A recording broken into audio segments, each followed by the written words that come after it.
How one man unearthed the first ever Washburn N4 production model, and ended up selling it to Nuno Bettencourt.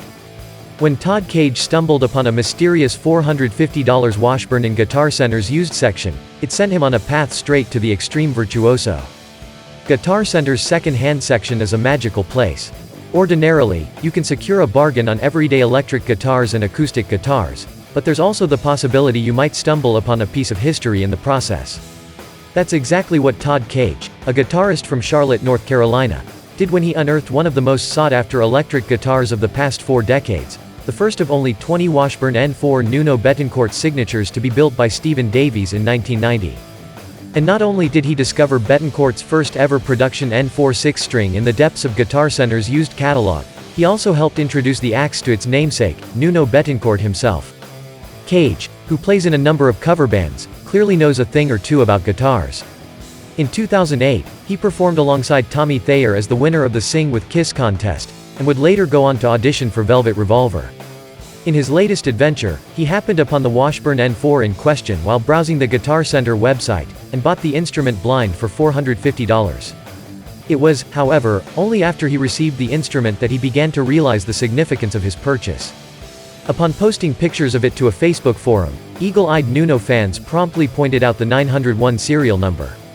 In 1990, only 20 production N4 models, created by Davies to Bettencourt's exact specifications, were built, and those 3 numbers pointed directly to the instrument's provenance.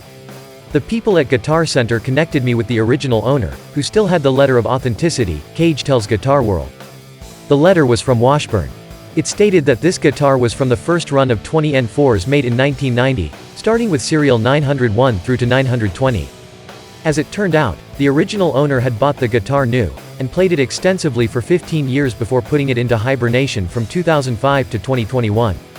It's no surprise, then, that it was in pretty bad shape when Cage got his hands on it. Cage tasked tech Jake Jones with the restoration of the N4, who successfully brought it back to life, by derusting frets and switching out the EMG pickups for the original Bill Lawrence L500 and Seymour Duncan Jeff Beck humbuckers.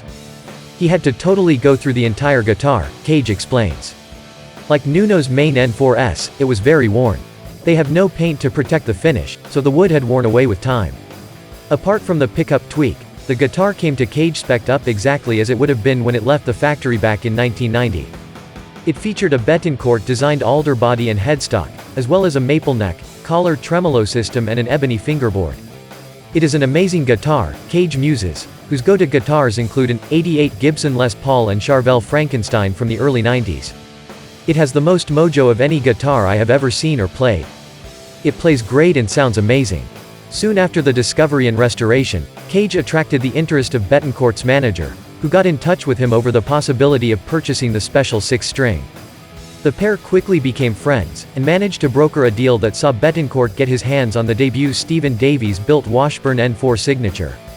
Cage wasn't left empty-handed, though, in return, he received an undisclosed sum of money and a Washburn Nuno Bettencourt signature 4N that was custom-built for Nuno to his specs. And though he didn't get to meet Bettencourt in person for the exchange, Cage revealed that the pair have plans for a meet and greet at a future show. Bettencourt himself recently referenced the guitar while in conversation with Herman Lee, opens a new tab, and lauded it for its sentimental value. "Just a couple of days ago I bought the first N4 ever sold," he told Lee. "Outside of mine that were custom made for me, I now have the first one." Think the story ends there? Think again. Clearly buoyed by his discovery, Cage returned to Guitar Center's used section, and it wasn't long before he miraculously stumbled upon yet another piece of Bettencourt history. "I bought a Washburn Nuno Bettencourt signature Naila prototype that used to belong to Nuno," Cage says. "I sent pictures to his manager who reached out to Nuno. They quickly confirmed that it was one of 2 Naila prototypes that Washburn made in 2019. Fortunately for Cage, Bettencourt himself currently owns the other, meaning he can quite happily hold on to this piece of music history, knowing full well that he is in possession of an instrument that is matched only by one owned by his hero.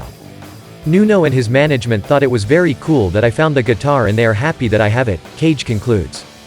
"I feel like the luckiest Nuno fan in the world."